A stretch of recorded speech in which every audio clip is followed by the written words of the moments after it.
number 5, IDF soldiers are operating in complete accordance with our code of conduct and values of the IDF according to international law. It was a really, really special ceremony, and I just feel so blessed and so thankful and so special and so grateful to be protecting Israel and to be able to be a part of this. And I'm just feeling a lot of love for the country, and I feel so grateful for the commanders that fell for us, and we're just going to continue on for them. I think people should really know that we are defending our country. We have nowhere else to go. This is our home, and this is what we will fight for. Because I love making videos that don't make any money, I do enjoy making these IDF TikTok videos. Now, I haven't made one in a couple months, but I do keep an eye on their TikTok page just to see if there's anything worth talking about. So I thought I'd quickly make another video about IDF TikTok, and I think this video will probably be shorter, but knowing myself, it probably actually won't. Like, I'm planning for it to be under 20 minutes. We'll see how we'll get on. But in terms of making this video, the context, of course, has changed in that a lot of international opinion is turning even more against Israel, because you're getting actually a lot of establishment politicians in America saying that there should be conditions to arms sales to Israel. And it's coming from the mouths of people who you'd think it'd be unthinkable they'd ever say this. Like, Nancy Pelosi is even saying stuff like this. Someone who has thrown members of her own party under the bus because they've criticised Israel, like Ilhan Omar, leading that, like, charge against her, calling her an anti-Semite, with, you know, Chelsea Clinton also doing that. And that's because, you know, it's obvious to everyone Israel is an unstable country in terms of how it provokes a lot of other countries, and that happened recently with them attacking Iranian commanders stationed in Syria, in a consulate there, in an embassy in Syria itself, which prompted a response from Iran. Now, to most people, I said this when it was happening, it seemed like political theatre for Iran itself, because although lots of the Western media like to view the entire Muslim world, as they're called, as a monolith, if you guys follow, like, you know, Iranian politics, stuff like that, you know there are lots of people in Iran who actually do want a full-fledged war with Israel, and you also know that the government and the Ayatollah probably don't want this war. So what you had basically was a symbolic retaliation against Israel, and obviously I can't confirm, but it really wouldn't surprise me if this was actually coordinated by the intelligence services of Iran, America, and Israel itself, because it just seemed all too convenient.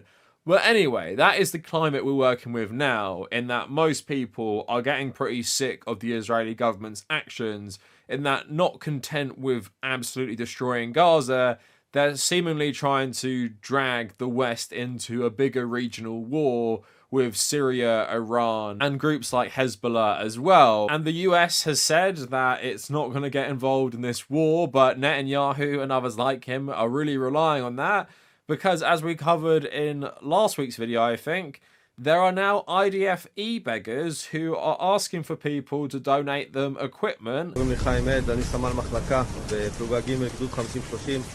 אנחנו עדיין משרתים בגבול לבנון, בצפון, כמו שאתם רואים קר וגשום, ואנחנו ממש צריכים חליפות שערה איכותיות כדי שנוכל להישאר יבשים בגשם ולעמוד במשימה שלנו. תודה רבה על התרומה, אוהבים אתכם, עם ישראל חי. And as I went into in that video as well, there are significant equipment issues for the reservists and for the conscripts, people who aren't professional soldiers. So you'd think if they want to go into a huge regional war with Iran and Iran's allies, you'd probably need some better equipment, or you're just hoping that the US will do your fighting for you. So I'm laying out all that context to just show you there has been some significant changes in how much the West are willing to put up with what the Israeli military are doing.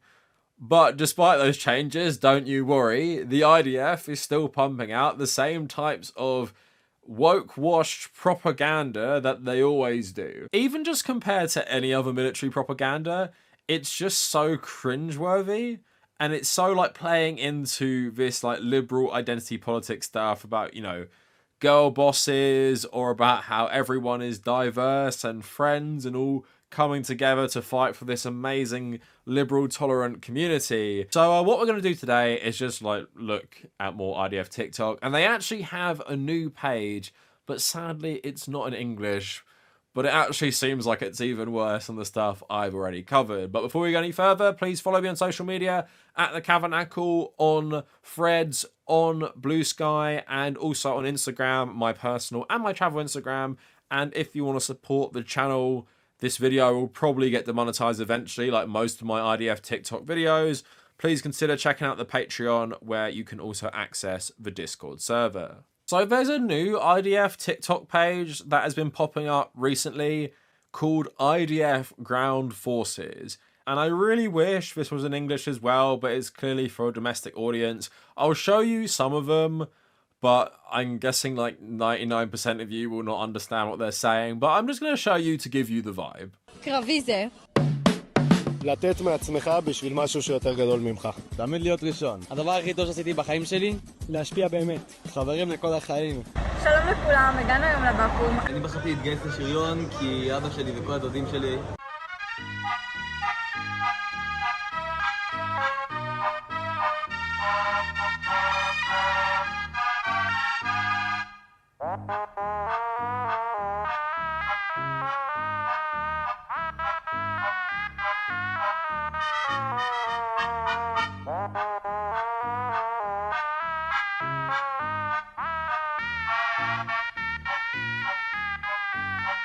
ספרי לי מה הציפור מאחורי הבובה הזאת. קוראים לה יוסי.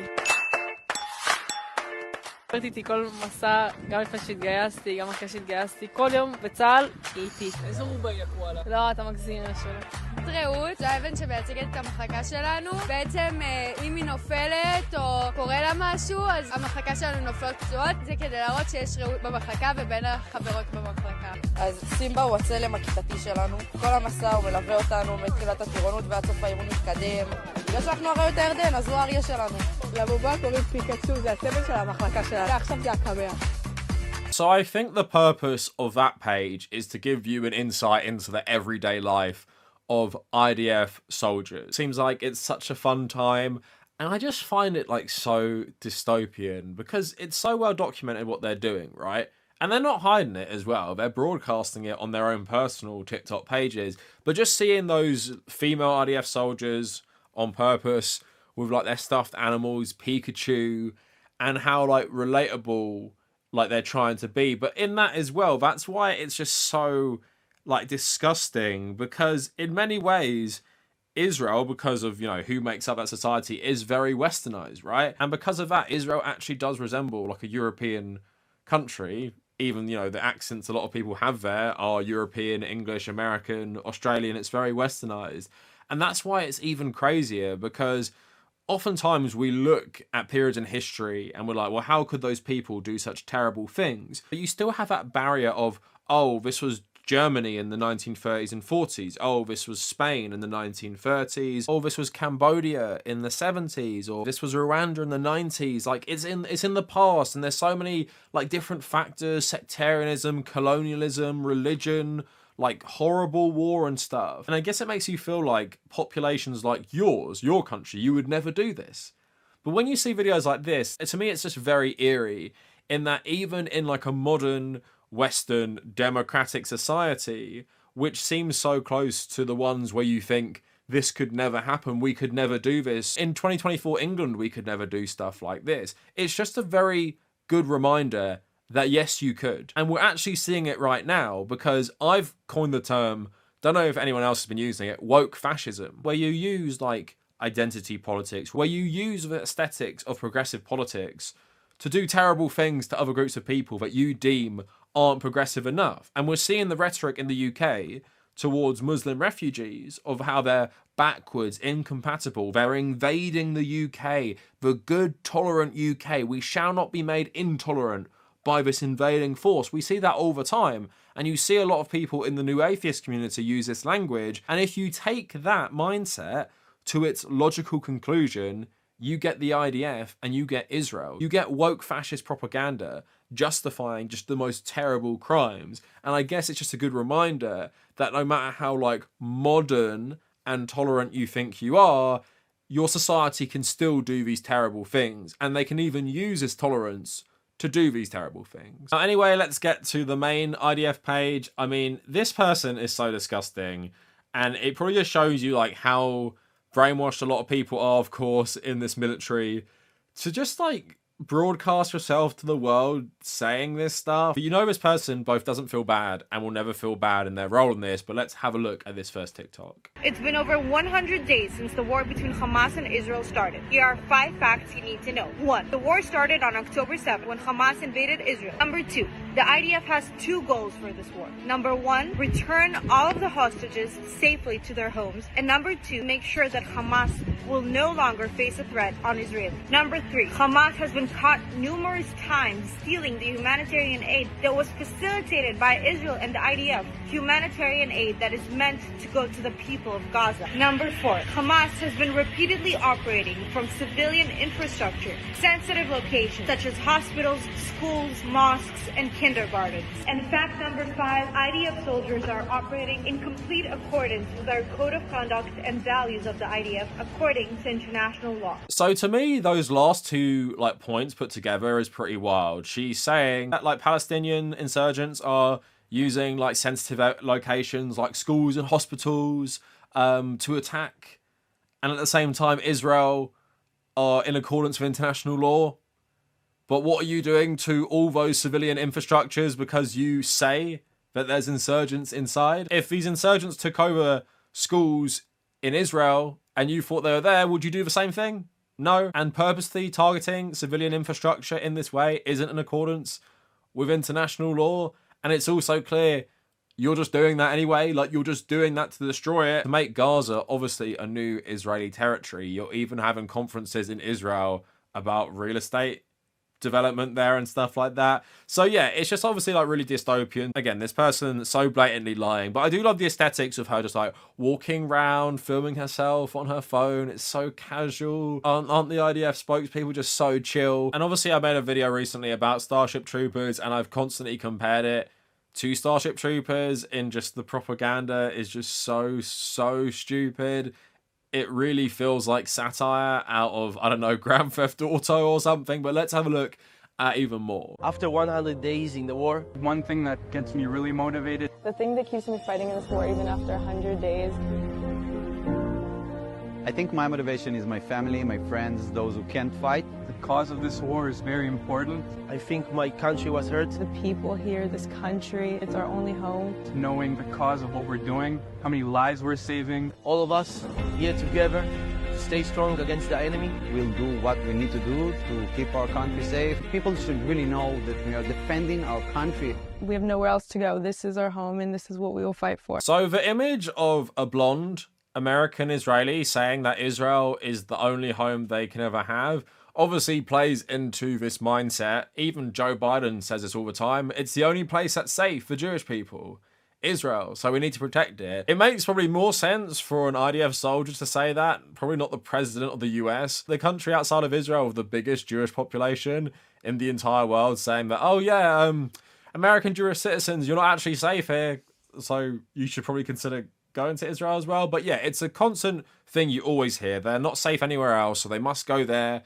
to be safe and do things that make Jewish people less safe because you say you're doing it in the name of Judaism. All these horrible crimes while flying a flag with your religious symbol on it and saying that anyone who doesn't support this isn't a real Jew, as people like Ben Shapiro often say. But on that note about the Americans involved in a lot of this propaganda, let's get more into more Westerners they show, because obviously you had the IDF TikTok page I showed you designed for the domestic audience, but this one is designed for an American audience or just a general Western audience. So it's not surprising you constantly hear accents from the West because they're trying to make you think that Israel is actually an extension of, I don't know, the West in general. It's an extension of America, but also Australia, also the UK. So you constantly hear these accents, but I think it works against them. And I've said constantly, if all this propaganda wasn't done in English, but it was subtitled in English, I think it would work better. Because if you're going to play up that this is like the homeland, like a native homeland of this people, surely you'd want them to be speaking a language that isn't English, because to many people that just points out how absurd this is, because you're like, oh, a bunch of white Westerners going to the Middle East and talking about being natives and stuff. That is pretty ridiculous, isn't it? So let's see some more of his propaganda where you see this front and center. So those threats are 360 pretty much. You need to move slowly. You need to consider every step you take into a room because every step might be your last. It was a really, really special ceremony. It was all about how our commanders fought for us on the 7th of October and how they really fought for us, and we wouldn't be here today if it wasn't for them. And I just feel so blessed and so thankful and so special and so grateful to be protecting Israel and to be able to be a part of this. And I'm just feeling a lot of love for the country, and I feel so grateful for the commanders that fought for us, and we're just going to continue on for them because we're going to fight for them like they fought for us, and we'll fight for everyone in Israel the same way they did for us on October 7th. So normally I'm pretty good at understanding Western colonizer accents, but I just realized upon watching that first one with the woman in it, what accent is that? Like, I thought it was Australian, and then I was thinking watching it, is this actually like a New Zealand accent, or actually is it a South African accent? But obviously, still funny regardless, because it is definitely either a South African, Australian, or New Zealand accent. And what do they have in common with Israel? Like, they're literally constructed in the exact same way. It's a settler colonial nation state, which was built on top of another people and culture, and has been maintained and exists by constantly marginalizing that culture and destroying those cultures in Australia and New Zealand, and previously in South Africa, but obviously thankfully in South Africa that apartheid ended. But you actually do see this a lot of South Africans in the IDF, and if you know your history as well, you know Rhodesians and South Africans, after apartheid fell in both those states, a lot of them fled to either Australia or they fled to Israel, and Israel was big buddies with both of these apartheid states as well. I guess all these apartheid states just always stay together. But yeah, like I said, the purpose of that propaganda, like, is just to make you relate to it harder and be like, they're just like us. But like I said, I think to a lot of people it works against them, because you're like, well, why does this person with like a Western accent, like, why are they fighting in this war? It just seems so absurd.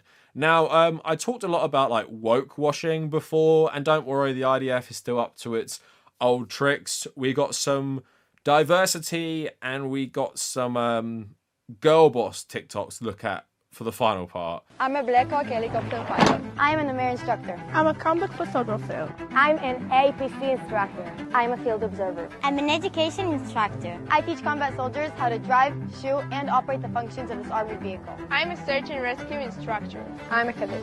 I join our soldiers on the field to document their operation.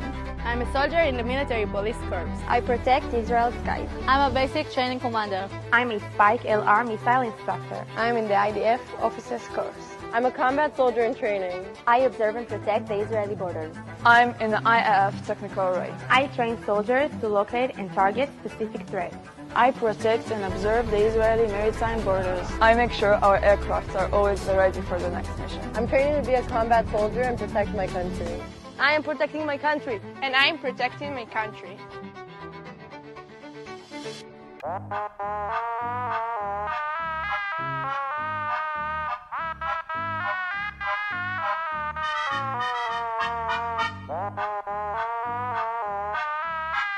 So there we have two videos that showcase a nice bit of diversity to an extent, I guess. You have like some ethnic diversity with the female soldiers and the male soldiers. It's all about camaraderie and unity and doing your best for Israel. And isn't that so great? And obviously it's something they play up a lot because it's great for, I guess, targeting liberals in the Democratic Party who support Israel, although that is becoming even more rare. As I said, even Nancy Pelosi is talking about limiting arms sales to Israel. And yeah, I don't think they're ever going to change. And it's just funny because, like I said in my video last week, the Israeli military is a paper tiger with obviously inflated numbers in terms of, we know the reservists are equipped with terrible equipment like tactical vests from the 1960s and having to actually buy some of their weapons on Facebook Marketplace. And it's funny because I remember Republicans in America were attacking the US military as like the they-them military or whatever, because they always like play up the diversity in the US military itself. But the US military is still like one of the best militaries in the entire world just because it has an insane budget, right? So although they might play up the diversity for propaganda, and although they might be tolerant of this to an extent, it's still like a really effective fighting force at the very least, because it has just like so much personnel, professional personnel, and so much technology.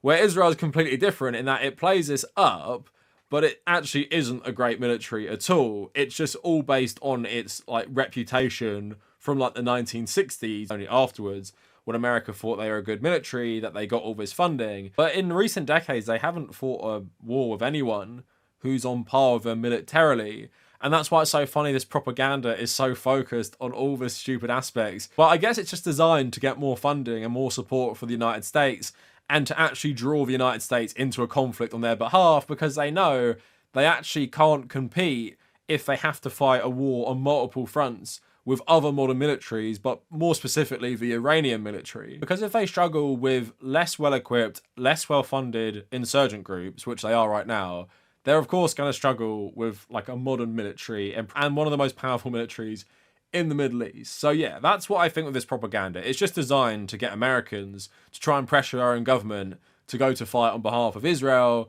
But as we're seeing across the political spectrum, in America, no one wants to anymore. And even Republicans, which have been like the main supporters of Israel historically, even a lot of them now, especially Donald Trump supporters, are turning against Israel, and they just won't support this. So I don't really understand the point of this propaganda. You'd think the propaganda would want to be more like the Russian stuff, where it's designed to like intimidate people and scare people.